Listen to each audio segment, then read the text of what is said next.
Recording in progress. आप लोग एक से नोट करना बेटा, एक से नोट करना। Good morning to all of you.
Good morning बच्चों।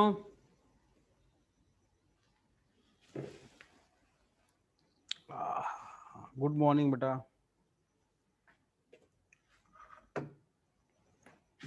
ये रेडी बैच है ना?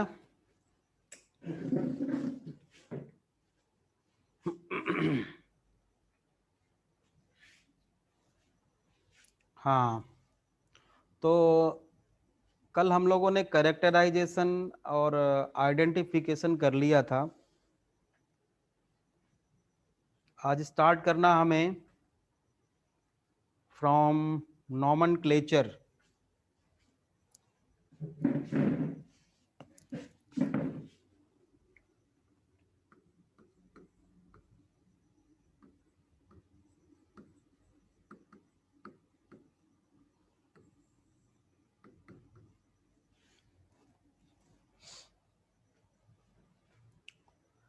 बच्चों किसी भी ऑर्गेनिज्म का अगर नाम एक ही हो पूरे ऑल ओवर द वर्ल्ड, जिससे कि वो जाना जाए सब जगह एक ही नाम से, तो इसमें बहुत ही आसानी हो जाती है। ठीक है, एक स्टैंडर्डाइज्ड नेम नॉमेनक्लेचर हमारा प्रोवाइड करता है किसी भी ऑर्गेनिज्म को जो all over the world accepted हो। ठीक है, इससे बहुत ज़्यादा फायदा है। अगर मान लो किसी ऑर्गेनिज्म का नाम अलग अलग जगह पे अलग अलग रहेगा, तो एक ही ऑर्गेनिज्म का के बारे में लोग कई कई जगह, 4 देश हैं अगर, तो चारों जगह सेम ऑर्गेनिज्म के बारे में वो इंफॉर्मेशन कलेक्ट कर रहे हैं और एक दूसरे को पता भी नहीं चलेगा। ठीक है, तो टाइम का वेस्टेज है। तो एक ही नाम से पूरे ऑल ओवर द वर्ल्ड अगर किसी ऑर्गेनिज्म का नाम है से जाना जाए वो, तो वो बेटर होगा, है ना? तो नॉमेनक्लेचर क्या है? ये प्रोवाइड करता है स्टैंडर्डाइज्ड नेम। ठीक है, लिखिए, it is providing, it is a providing of standardized name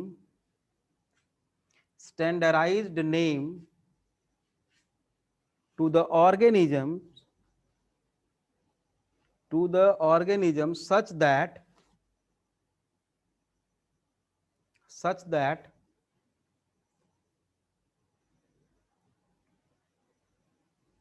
providing standardized name to the organisms such that the particular organism is known by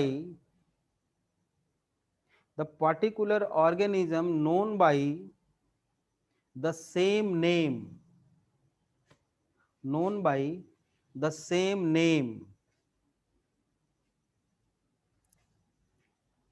in all over the world, in all over the world। ठीक है, तो बेटा इसमें सबसे पहले आया था, लोगों ने कोशिश की थी, तो कई सारे नॉमेनक्लेचर आए लेकिन सबको हम नहीं बताएंगे, एक की बात करेंगे यहाँ पे, वर्नाकुलर नॉमेनक्लेचर, लोकल, कॉमन और रीजनल नेम को। ठीक है, ये बहुत जरूरी नहीं है बट आप जानते रहोगे तो ठीक रहेगा, एनसीईआरटी में भी नहीं है। ठीक है, जो मैंने स्टेटमेंट बोला वो लिख लिया आप लोगों ने? लिख लिया बच्चों? अरे कुछ तो बोलो। ठीक है ठीक है, हाँ, तो पहला लिखिए, इसमें वर्ना, ये एक्चुअली एक्सेप्टेड नहीं है, ठीक है, एक्सेप्टेड नहीं है लेकिन जानते रहोगे तो ठीक रहेगा, इसलिए मैं लिखवा रहा हूं इसको, वर्नाकुलर नोमेनक्लेचर।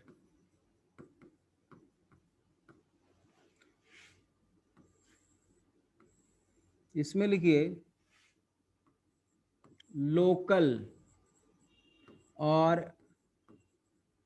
कॉमन और regional name, local name, common name या regional name is considered as vernacular nomenclature, is considered as vernacular nomenclature। तो ये बेटा डिफरेंट, एक ही ऑर्गेनिज्म का डिफरेंट नाम होगा, बहुत सारे नाम होंगे in different language, different name, different name in different languages of same organism, different name in different languages in same organism, तो प्रॉब्लम आएगी। जैसे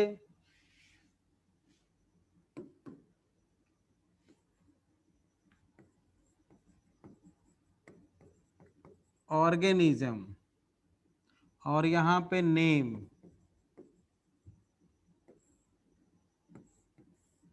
ठीक है, हम बात करें रोज, जैसे गुलाब होता है ना, तो रोज के कौन कौन से नाम है? हिंदी में इसको गुलाब बोलते हैं, बंगला में इसको गोलप बोलते हैं, गुलाब,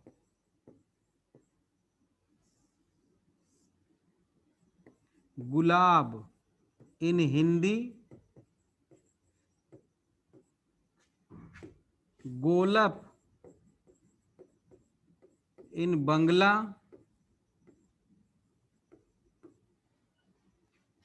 राजापू इन, राजापू किस में बोलते हैं? तमिल में, तमिल में, जानते हो आप लोग, गुलाब को राजापो बोलते हैं तमिल में। डॉग, डॉग को हिंदी में क्या बोलते हैं? कुत्ता,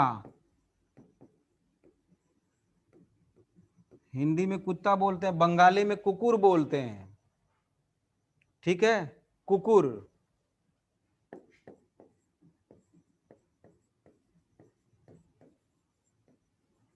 बंगला होता है, बंगला में कुकुर बोलते हैं। संस्कृत में इसको स्वान बोलते हैं, स्वान संस्कृत में। ये याद नहीं रखना है आपको, एग्जाम्पल के लिए मैं बता रहा हूं, समझ में आ जाए। कुत्तो बोलते हैं गुजराती में, कुत्तो गुजराती, ठीक है। तो ये बहुत टफ काम है, मतलब एक ही ऑर्गेनिज्म के कई सारे नाम हो तो ठीक नहीं है ये।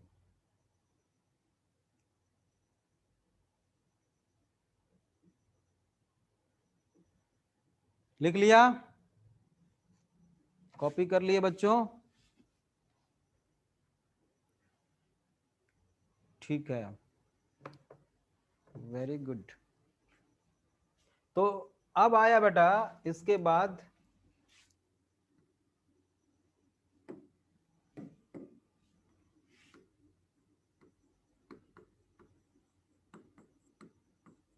साइंटिफिक और टेक्निकल, और इसी को बोलते हैं बायोलॉजिकल नेम, और बाइनोमियल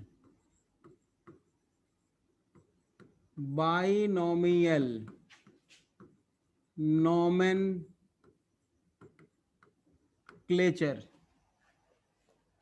बाइनोमियल नोमेनक्लेचर, ठीक है।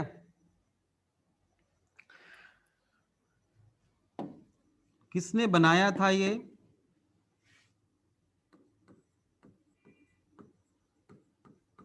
Developed by Carolus Linnaeus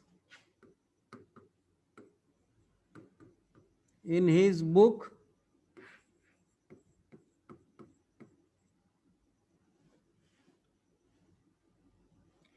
फिलोसोफिया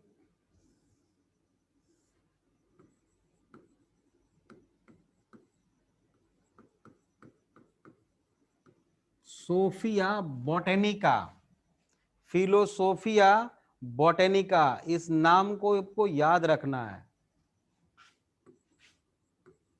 Botanica, इन 1751, ये नाम याद रखना है आपको, फिलोसोफिया बोटेनिका, ठीक है।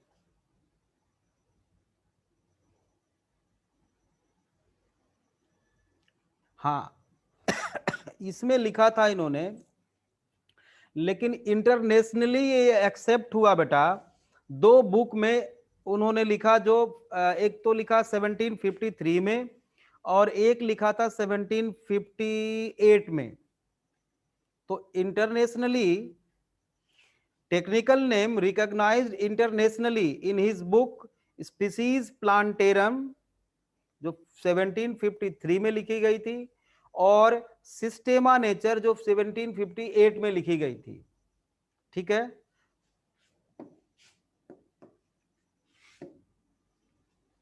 नेक्स्ट लिखोगे point, technical name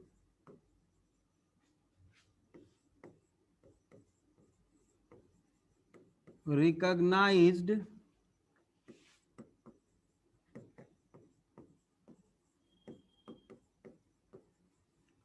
internationally in his book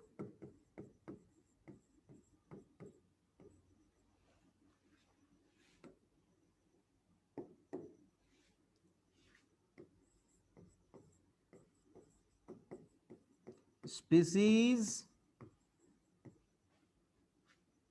plantarum in 1753, और दूसरा था book Systema nature in 1758 both दोनों बुक जो है written by Carolus Linnaeus Carolus Linnaeus.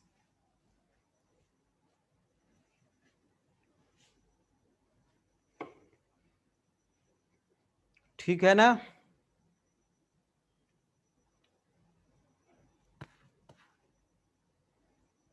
हाँ, अब देखो पहला क्या था, इन्होंने जो लिखा था इस बुक में जो रूल्स बनाए थे उसके अकॉर्डिंग पहला पॉइंट तो यही था कि जो भी नाम होना चाहिए वो प्रोनाउंस करने में आसान होना चाहिए। ठीक है, बोलने में आसानी हो, जैसे Brassica campestris, Pisum sativum, Homo sapiens, Periplaneta americana, Rana tigrina, Pheretima posthuma. ठीक है, तो Mangifera indica, Solanum tuberosum, Solanum nigrum, Solanum lycopersicum. ठीक है, सोलेनम कॉक्सीफेरा। तो ये बोलने में आसान है, प्रोनाउंस करने में आसान है। तो हुआ क्या था, जो कैरोलस लीनियस का बचपन का नाम था ना, वो था कार्ल लीन। तो उन्होंने अपना नाम भी बदल के कैरोलस लीनियस रख लिया था। ठीक है, उन्होंने अपना नाम भी बदल लिया था कैरोलस लीनियस। क्लियर? हाँ बेटा, नाम भी बदल लिया था उन्होंने। ठीक है, हाँ। अब एक बात बताओ, सबसे पहले जो यूनिवर्सली एक्सेप्टेड जो रूल्स था वो 1753 में आया। 1753 में आया। तो इसके पहले के जो भी नाम थे जो दिए गए थे कई अलग अलग लोगों के द्वारा, वो अपने आप रिजेक्ट हो गए, वो नहीं माने जाएंगे। ठीक है, और फर्स्ट में 1753 के बाद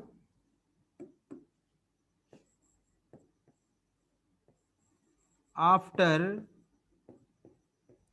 फर्स्ट में 1753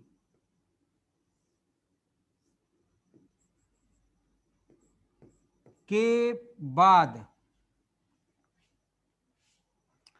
मान लो आज की बात करें हम, अगर आज कितना तारीख है, 25 जून है आज। तो एक ऑर्गेनिज्म है कोई, उसका नाम 20 जून को किसी ने ए रखा हुआ है और 25 जून को उसका नाम किसी ने बी रख दिया, तो किसका माना जाएगा बताओ? किसका माना जाएगा? ए माना जाएगा या बी माना जाएगा? सृष्टि, बी क्यों माना जाएगा?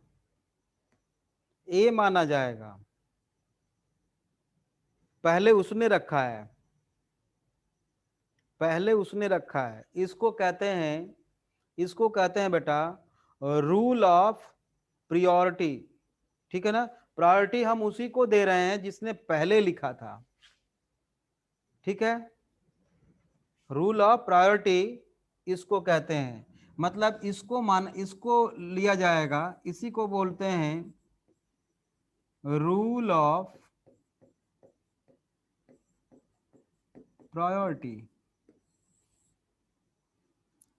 और ये दूसरा अपने आप रिजेक्ट हो जाएगा क्योंकि इन्होंने बाद में दिया है, ये रिजेक्ट हो जाएगा। तो इसको बोलते हैं रूल ऑफ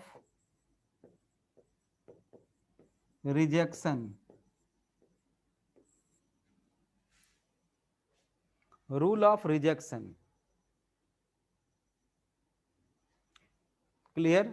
और रूल ऑफ रिजेक्शन में एक ये भी आता है कि 53 के पहले 1753 के पहले जितने भी नाम दिए गए थे वो अपने आप कैंसल हो गए। ठीक है, समझ में आ गया? यहां तक क्लियर है सब कुछ? ठीक चल रहा है? ओके। अब है बेटा, हाँ ठीक है,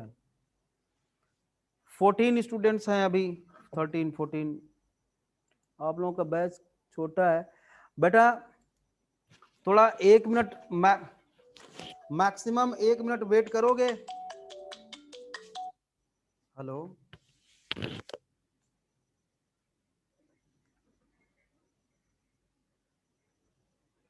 अरे मैंने कैंसिल का दे दिया भाई मैसेज।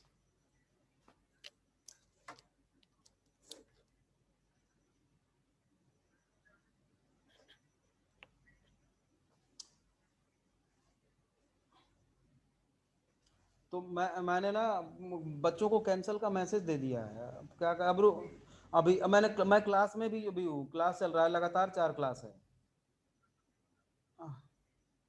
चलो कोई बात नहीं, देखता हूँ करता हूँ कुछ। ठीक है, ओके सर। बच्चों बच्चों अभी 1 मिनट मैक्सिमम 1 मिनट वेट करो, ठीक है? प्लीज मैक्सिमम 1 मिनट वेट करो, अभी मैं आता हूँ।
हाँ बच्चों, ठीक है।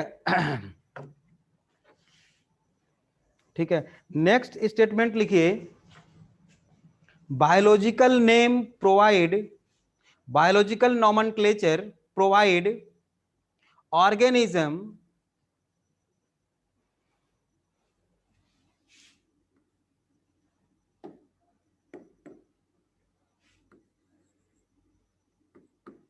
बायो या बाइनोमियल लिखो, binomial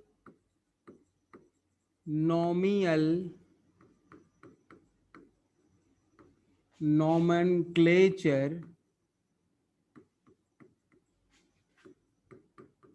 provide organism to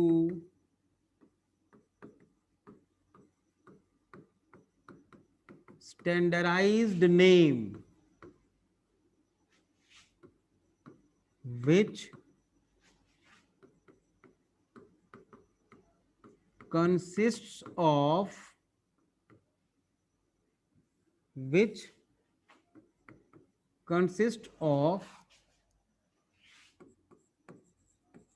two words, दो वर्ड होता है उसमें, ठीक है। फॉर एग्जाम्पल, एक प्लांट का नाम इधर लिखता हूं मैं,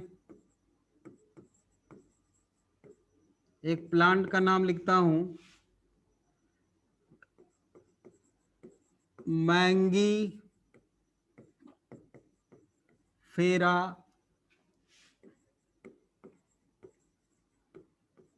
इंडिका, ये होता है बेटा मैंगो, ठीक है। एक एनिमल का नाम लिख रहा हूं,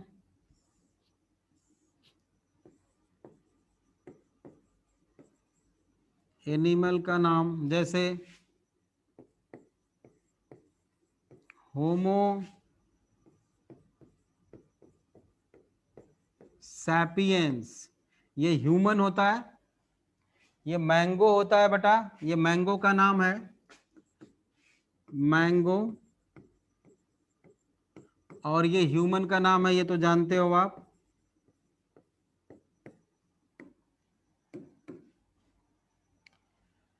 तो ये जो फर्स्ट वर्ड होता है बेटा,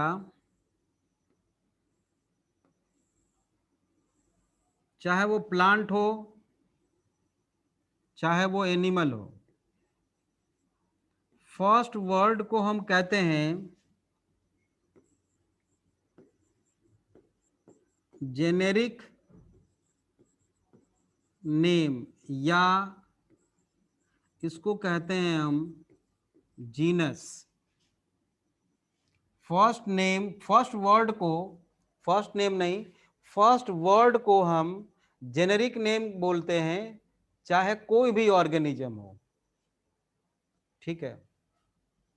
लेकिन जो सेकेंड वर्ड होता है, सेकेंड वर्ड अगर प्लांट है तो प्लांट में कहते हैं इसको स्पेसिफिक एपिथेट, और अगर एनिमल है तो इन एनिमल के लिए यूज करते हैं बेटा हम स्पेसिफिक नेम। सेकेंड वर्ड अगर एनिमल है तो स्पेसिफिक नेम बोलेंगे, और अगर प्लांट है तो सेकेंड वर्ड को हम स्पेसिफिक एपिथेट बोलेंगे। तो मतलब ये बॉटनी में यूज होता है, ये बॉटनी में यूज हो रहा है बेटा एपिथेट, और ये जूलॉजी में यूज हो रहा है।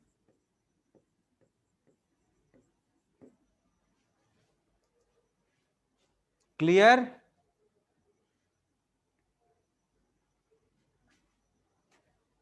ठीक है। अब बेटा जो बाइनोमियल नोमेनक्लेचर है उसके कुछ इंटरनेशनल रूल्स बनाए गए हैं, इंटरनेशनल रूल बनाए गए हैं, उस रूल के अकॉर्डिंग कुछ कोड्स बनाए गए हैं और वो 5 कोड होते हैं। आपके एनसीईआरटी में सिर्फ 2 लिखा हुआ है, वैसे होते 5 हैं, ठीक है ना। तो नेक्स्ट हेडिंग दो, rules of binomial nomenclature.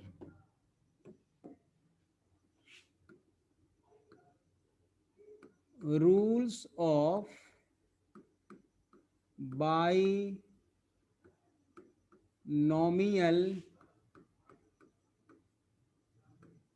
nomenclature।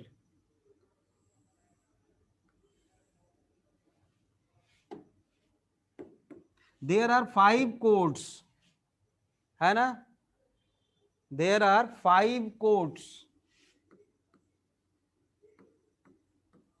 there are 5 codes for nomenclature। पहला है ICBN, मतलब international code for botanical nomenclature. Botanical मतलब प्लांट्स का, ठीक है। एक और होता है ICBN या ICNB भी कहीं कहीं लिखा होगा, बात एक ही है, सेम है ये होता है इंटरनेशनल कोड और यहां पे ऑफ बैक्टीरियल, बैक्टीरिया का नाम रखते हैं, बैक्टीरियल नोमेनक्लेचर। क्लियर। एक होता है ICZN, international code of zoological nomenclature, मतलब एनिमल्स का नाम रखते हैं इसके अकॉर्डिंग, ठीक है। एक और है ICVN, international code of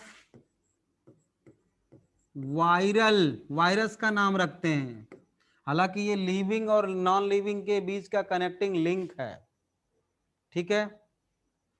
one more, ICNCP, international code of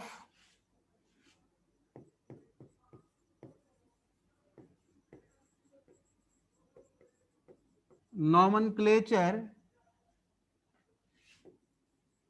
of cultivated plants, cultivated plants।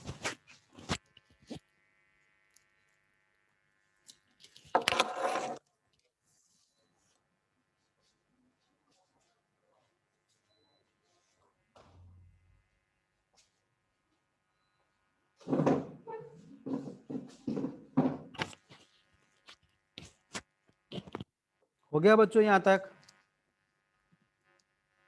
ठीक है। अब इंटरनेशनल कॉन्फ्रेंसेस जो होते हैं ना, वो time to time, sir specific epithet and specific name, दोनों स्पीसीज को क्या लिखा है आपने, दोनों स्पीसीज को रेफर करता है बाई, ना स्पीसीज को रेफर नहीं करता। स्पीसीज मैं आगे अभी बताऊंगा कि दोनों को मिला के स्पीसीज का नाम रखते हैं बेटा, जीनस प्लस स्पेसिफिक एपिथेट और specific name is equal to species name, right. Dhriti, हाँ, आप इस भ्रम में मत रहना बेटा, गलत हो जाएगा फिर। सेकेंड वर्ड को हम स्पीसीज नहीं कहते, सेकेंड वर्ड को स्पीसीज नहीं कहते हैं, बिल्कुल नहीं, ठीक है। अब एक स्टेटमेंट और लिखिए, फिर रूल्स देखते हैं। इंटरनेशनल कॉन्फ्रेंसेस यहां पे लिखना है आपको, international conferences are held from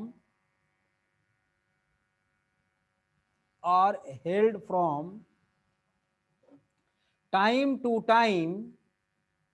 International conferences are held from time to time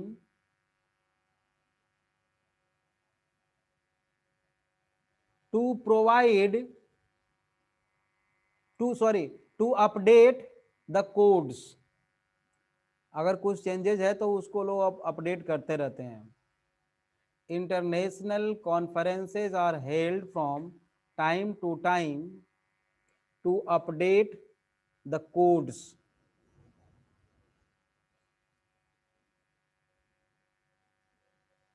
ठीक है, अब लिखेंगे बेटा rules given by Linnaeus.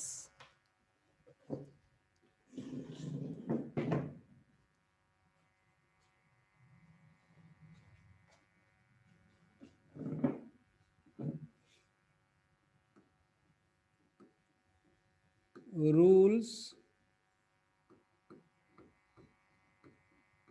given by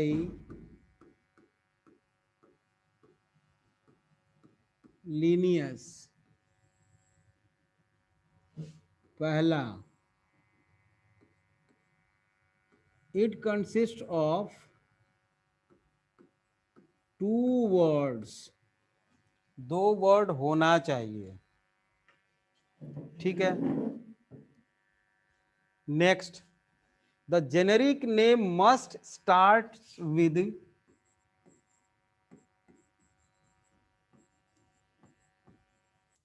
the generic name must starts with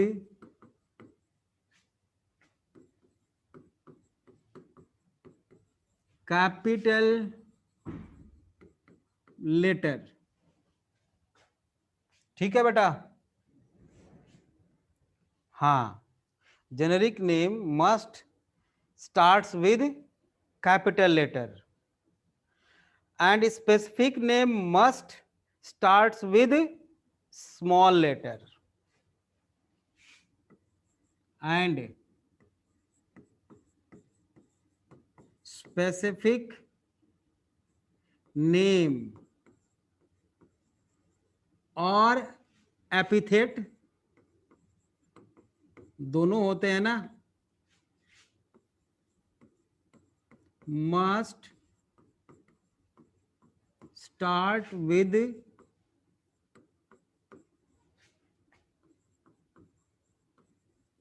small letter.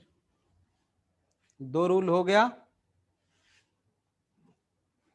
तीसरा लिखिए, समझ लो पहले, अगर हम प्रिंट करते हैं तो इटैलिक में होना चाहिए, इटैलिक फॉन्ट होता है एक, जानते हो आप। और अगर या तो हाथ से लिखते हैं या एक टाइप राइटर मशीन आती है, देखा होगा आप लोगों ने, टाइपराइटर मशीन, वो पुरानी वाली जिसे टाइप करते थे, तहसील वगैरह में, डिस्ट्रिक्ट लेवल पे, वो कोर्ट वगैरह में अभी भी चलता है, लोग लेके बैठे रहते हैं। तो अगर टाइपराइटर से टाइप करते हैं या हाथ से लिखते हैं तो it must be underline separately, अलग अलग दोनों वर्ड को अंडरलाइन करना जरूरी है।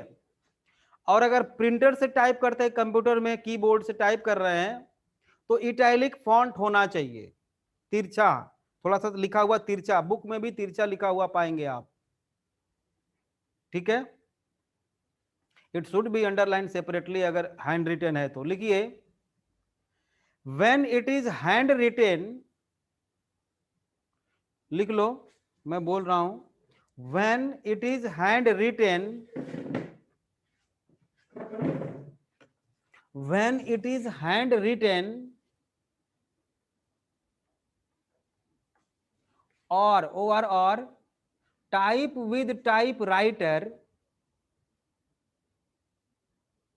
when it is hand written or type with typewriter,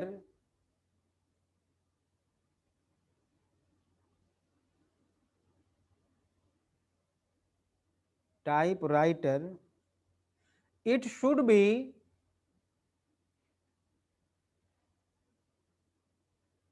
underline separately, underline separately, अलग अलग।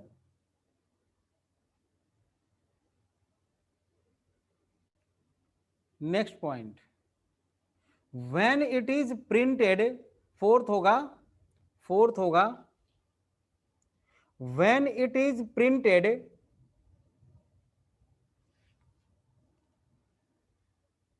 when it is printed, then it should be, then it should be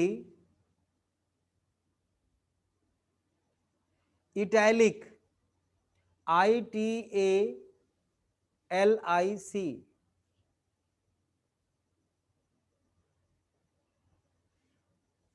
ठीक है। अब अगला पॉइंट पहले समझ लो फिर लिखना है बेटा। ये स्ट्रिक्टली लैटिनाइज्ड लैंग्वेज होती है, लैटिनाइज्ड लैंग्वेज, लैटिन वर्ड जो होता है, लैंग्वेज जो होती है बेटा, उसी को यूज करते हैं। रीजन जानते हो क्या होता है, क्यों इटैलिक लैंग्वेज यूज करते हैं? इसलिए कि वो डेड लैंग्वेज है। अगर मान लीजिए इसमें हिंदी या इंग्लिश या चाइनीज या उर्दू और भी बहुत सारी हैं लैंग्वेज, अगर यूज किया जाए तो किसी एक का यूज, जैसे मान लो इंग्लिश का यूज कर रहे हैं हम नाम रखने में, तो बाकी सारे जो लैंग्वेजेज हैं उसको मानने वाले लोग ऑब्जेक्शन कर देंगे कि मेरा क्यों नहीं माना जाए, मेरा यूज होना चाहिए, मेरा यूज होना चाहिए। तो इसलिए लैटिनाइज्ड लैंग्वेज को यूज किए, क्योंकि लैटिनाइज्ड लैंग्वेज आज के डेट में या तब भी यूज नहीं होती थी, आज भी यूज नहीं होती है, वो डेड लैंग्वेज है, कहीं भी किसी भी देश में यूज नहीं होता लैटिनाइज्ड लैंग्वेज। इसलिए नाम रखने में हम उसी का यूज करते हैं। इज दैट क्लियर बच्चों? बताओ, समझ में आ गया? ठीक है, लिखिए, this naming must be done by, ठीक है बेटा, लिखिए, this naming must be done by, this naming is must be done by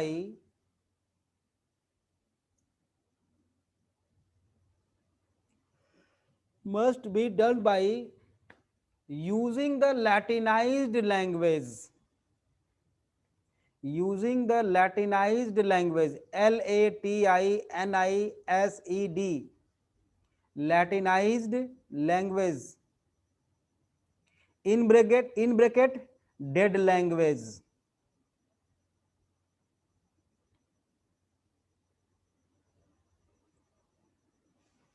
dead language। Next,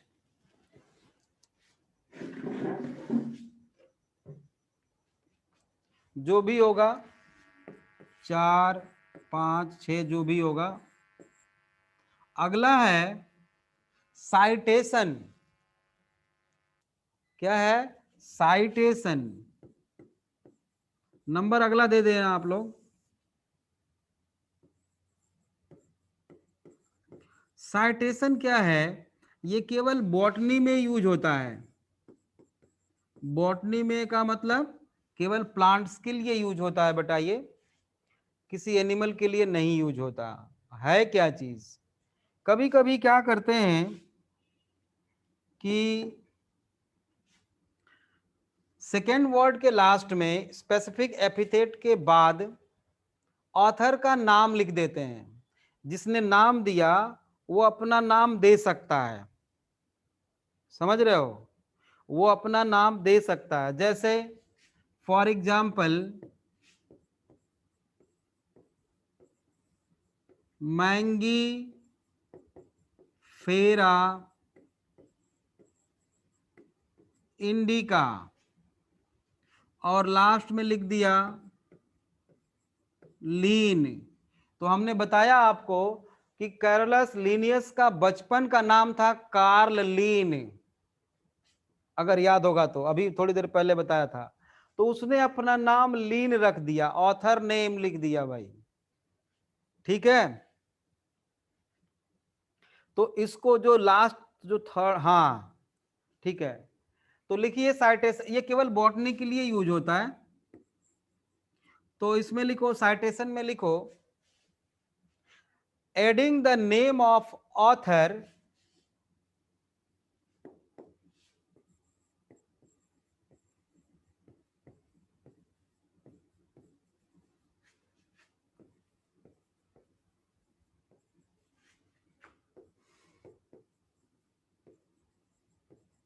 adding the name of author after specific epithet,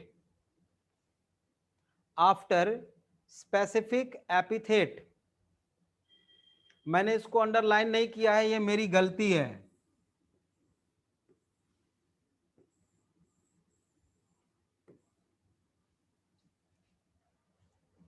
separately, अभी भी गलती है मेरी, मैंने इनको कंटिन्यू कर दिया, ये गलत है।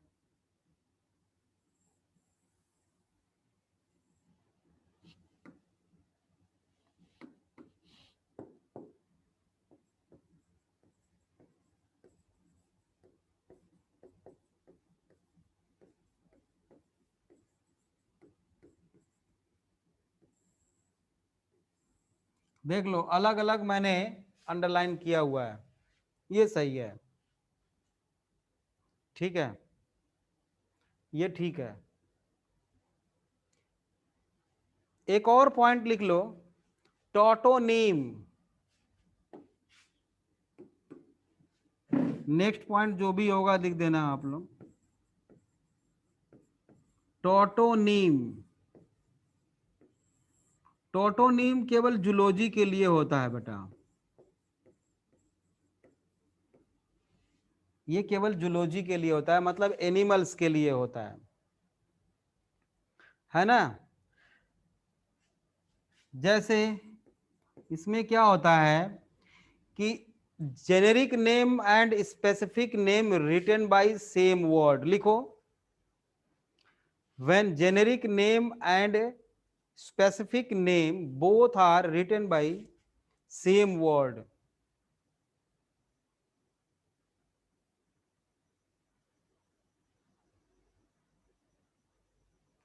when generic name and specific name both are represented by same word। for example कतला, कतला ये फिश का नाम है बेटा। Rattus, Rattus. नाजा, नाजा। ये स्नेक का नाम है, रेटस रेटस चूहा का नाम है, कतला कतला फिश होती है।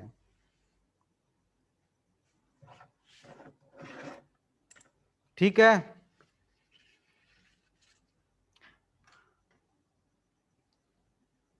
ठीक है बेटा। अब है नॉमेनक्लेचर फिनिश।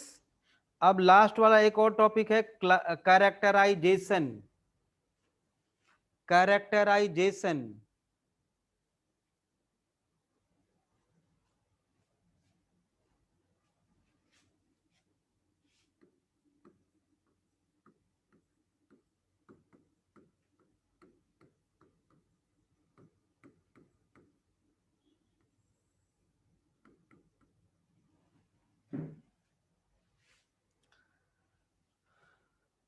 कैरेक्टराइजेशन तो पढ़ लिए थे शायद, क्या हम लोग कैरेक्टराइजेशन पढ़ लिए थे क्या? हाँ पहले ही पढ़ लिए थे। Classification, sorry, classification.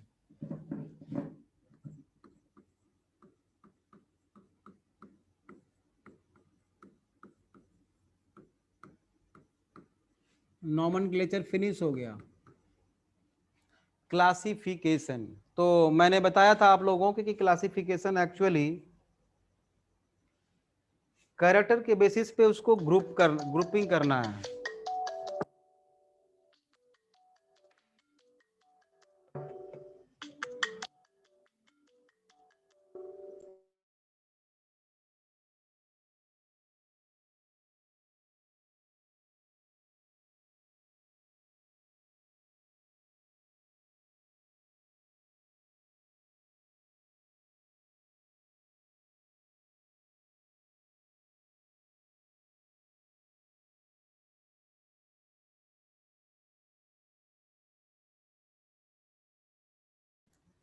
हाँ, क्लासिफिकेशन, क्लासिफिकेशन बेटा एक्चुअली ग्रुपिंग द ऑर्गेनिज्म। ये क्या करना, क्लासिफिकेशन क्या होता है?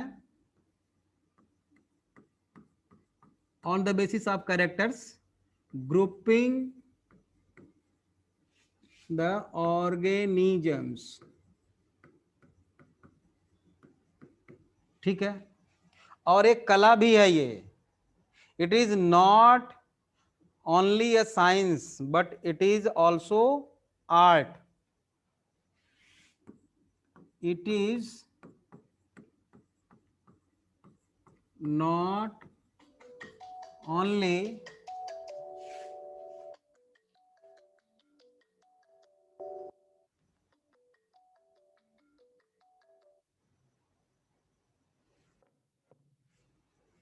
it is not only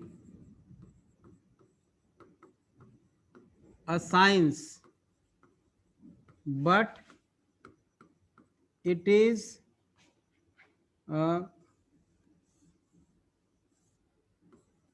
also art। एक कला भी है बेटा ये, ठीक है ना। और हम क्या करते हैं बेटा, कल इसको और डिटेल करेंगे हम, अभी तो लिख रहा हूं, कल और समझेंगे। मैंने तो वो स्टेप अभी बना देता क्योंकि टाइम नहीं है उतना। तो अलग अलग ग्रुप में जब हम रखते हैं ऑर्गेनिजम्स को, तो स्टेप वाइज प्रोसेस है, होता है ये। जैसे पूरे पूरे वर्ल्ड में जितने भी लोग हैं उनको ग्रुपिंग किया गया है, जैसे कंट्री, स्टेट, है ना, डिस्ट्रिक्ट, विलेज, सेक्टर्स, जो भी हो। तो ये स्टेप वाइज प्रोसेस है। आप कहीं लेटर भेजते हो तो एड्रेस लिखते हो तो वो भी स्टेप वाइज पहुंचता है, ठीक है ना। तो it is a step wise process, और हर स्टेप जो है वो रिप्रेजेंट करेगा एक कैटेगरी को, और उस कैटेगरी को रैंक बोलते हैं या टैक्सॉन बोलते हैं उसको, ठीक है ना। It is step wise process. Next point लिखेंगे, it is step wise process. ये अच्छी तरह कल समझ में आएगा जब हम बना के बताएंगे एक चार्ट, ठीक है ना। स्टेप अभी लिख लो, step wise process and each step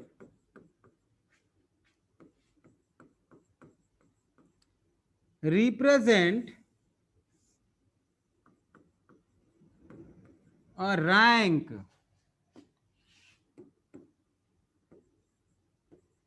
her step एक रैंक को रिप्रेजेंट करता है, जो कि जिसको कि हम कैटेगरी भी बोलते हैं, या इसी को हम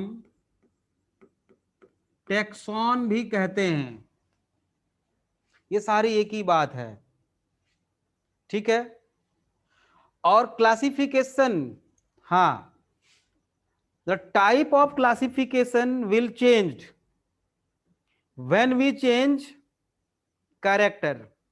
जैसे स्कूल के स्टूडेंट्स को क्लासिफाई करना है, तो अगर हम बेसिस ऑफ क्लासिफिकेशन चेंज कर दें, जैसे मान लो हमने जेंडर ले लिया, तो गर्ल और बॉय में कैटेगराइज कर सकते हैं। अगर मार्क्स के बेसिस पे करें, परसेंटेज के बेसिस पे करें, तो अलग हो जाएगा क्लासिफिकेशन। हाइट के बेसिस पे करें तो अलग, मतलब कि कैरेक्टर्स को अगर हम चेंज कर दें बेटा, ठीक है ना, तो वे ऑफ क्लासिफिकेशन चेंज हो जाता है। The type of classification changed when we change character, right.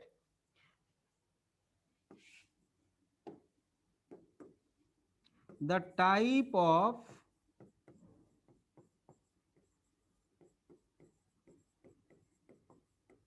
classification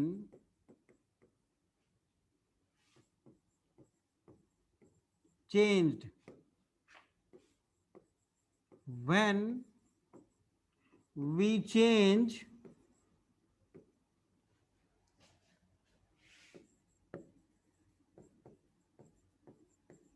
the characters। अगर कैरेक्टर्स को हमने चेंज कर दिया तो वो चेंज हो जाएगा। और एक और एनसीईआरटी में स्टेटमेंट लिखा हुआ है, वो भी लिख लो आप, लिखो, अभी टाइम है। It is the process by which, बोल रहा हूं लिखो, it is the process by which, it is the process by which anything, it is the process by which anything grouped into, anything is grouped into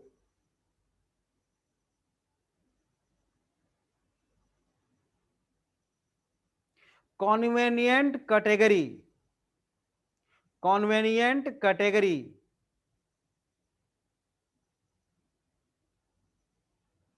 it is the process by which anything grouped into convenient category based on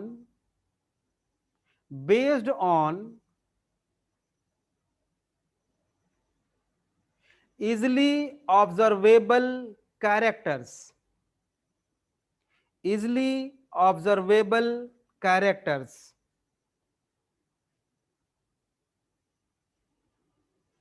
easily observable characters, ठीक है। तो अब बेटा ये classification हम लोग करते कैसे हैं, वो नेक्स्ट क्लास में हम आप लोगों को बताएंगे, ठीक है। तो और अच्छी तरह से ये सारे पॉइंट जो मैंने लिखे हुए हैं अपने आप क्लियर हो जाएंगे, ठीक है, चार्ट बना के बताएंगे। तो ठीक है बच्चों, पीडीएफ मैं सेंड कर देता हूं, पीडीएफ सेंड कर देता हूं, ठीक है। कौन सा बैच है? रेडी, रेडी बैच है। ठीक है बच्चों, ओके बाय बाय, मिलते हैं नेक्स्ट क्लास में, ओके बाय।